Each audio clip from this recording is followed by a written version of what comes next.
Somewhere in your first 3 years, you learned to walk. You learned to recognize your mother's face.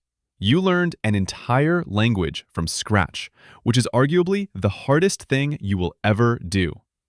And you remember none of it. Not one moment. But the real answer for why is far stranger than you were too young. Because you weren't too young. Your brain was recording. Your memory was working. 2-year-olds remember things constantly.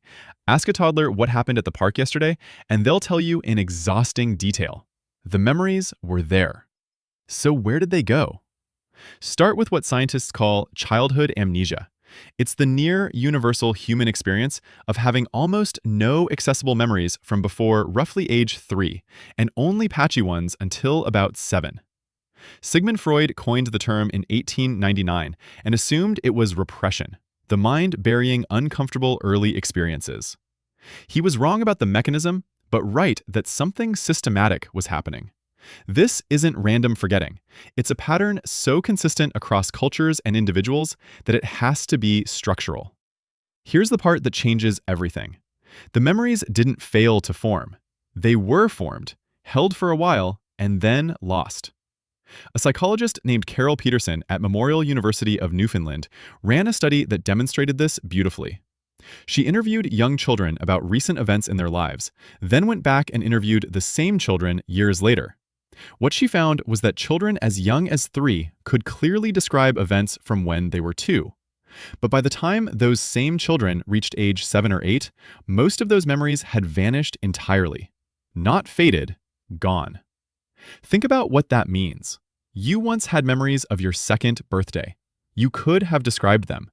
Then, sometime between ages 5 and 7, your own brain quietly deleted them. Why would it do that?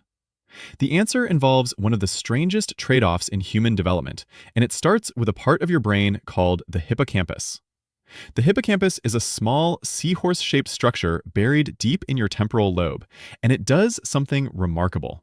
It takes fragments of experience and binds them together into a single retrievable episode. Sight, sound, smell, emotion, sequence, all stitched into one thing you can pull up later and call a memory. In infancy, your hippocampus is doing something else entirely. It's growing, explosively. A neuroscientist named Paul Franklin at the Hospital for Sick Children in Toronto studied this directly. His research focused on neurogenesis, the birth of brand new neurons in the hippocampus. In adults, this happens slowly. In infants, it happens at an extraordinary rate.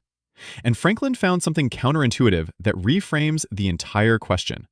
New neurons don't just add storage, they disrupt what's already stored. When a new neuron integrates into the hippocampus, it doesn't slot in politely alongside the existing circuitry. It rewires it. It forms new connections and displaces old ones. The existing memory traces, which were encoded in a specific pattern of connections, get scrambled. The information doesn't get erased exactly. The address gets overwritten. The memory becomes unreachable. Franklin's team tested this in mice, and the results were striking. When they artificially increased neurogenesis in adult mice, those mice started forgetting memories they had already formed. When they slowed neurogenesis in infant mice, those young mice retained memories they would normally have lost. So childhood amnesia isn't a failure of your infant brain. It's a side effect of your infant brain building itself at maximum speed. You traded your earliest memories for the machinery that lets you have memories at all. But there's a second layer to this, and it has nothing to do with neurons. It has to do with language. Ask yourself something. What does a memory actually feel like when you retrieve it?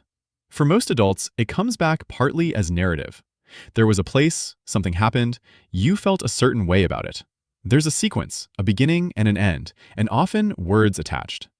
An infant has none of that scaffolding. No words to label the experience. No sense of a continuous self that things happen to. No timeline to place events on. A 1-year-old experiences the world vividly, but not as a story. Psychologists Robin Fivish and Elaine Reese spent years studying how parents talk with young children about the past, and they found something significant. Children whose parents engaged in elaborate reminiscing, asking open questions, filling in details, building the event into a shared story, developed earlier and richer autobiographical memories than children whose parents were more terse. The conversation wasn't just recalling the memory, it was helping construct it into a form that could last. This suggests something unsettling. Your earliest memories may depend less on what happened to you than on whether anyone helped you turn it into a story. There's cross-cultural evidence pointing the same direction. Researchers have found that the average age of a person's earliest memory varies meaningfully across cultures. In cultures that place strong emphasis on personal narrative and individual experience, people tend to report earlier first memories. In cultures more oriented toward collective and relational identity, first memories tend to arrive later. The biology is identical everywhere. The narrative environment isn't. So here's where it gets genuinely strange. Those first 3 years shaped you more thoroughly than any period that followed. Your attachment patterns formed then. Your emotional baseline formed then. Your fundamental sense of whether the world is a safe place formed then. Almost every foundational thing about who you are was laid down in a period you cannot consciously access. The influence stayed. The record didn't. This is why the phrase, "I don't remember it, so it didn't affect me," doesn't hold up. Implicit memory, the kind that shapes reflexes, preferences, fears, and expectations, doesn't require the hippocampus in the same way. It runs on different circuitry that was fully online long before your episodic memory system finished assembling itself. A person can carry the emotional imprint of something they cannot narrate, which raises an uncomfortable question. If the memories are inaccessible rather than destroyed, could they ever come back? The honest answer is almost certainly not, at least not reliably. And this is where you should be careful, because the human brain is extraordinarily good at generating memories that feel real and aren't. Elizabeth Loftus, one of the most influential memory researchers alive, spent decades demonstrating just how easily false memories form. Her work showed that people can develop vivid, confident, emotionally detailed recollections of events that never occurred, sometimes after nothing more than a suggestive conversation. So when someone reports a crystal-clear memory from age 2, the most likely explanation isn't unusual recall, it's reconstruction.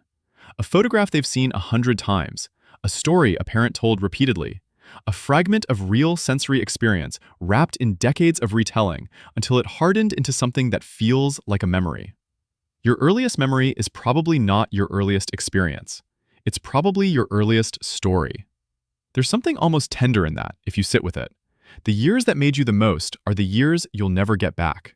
You will never remember learning your own name. You will never remember the first time you understood that the face looking down at you belonged to someone who would keep you alive. You will never remember becoming a person. Someone else remembers it for you. Or nobody does. And still, all of it is in there. Not as scenes you can replay, but as the shape of who you turned out to be. The way you respond to a raised voice. The way you feel walking into a room full of strangers. The particular thing that makes you feel safe.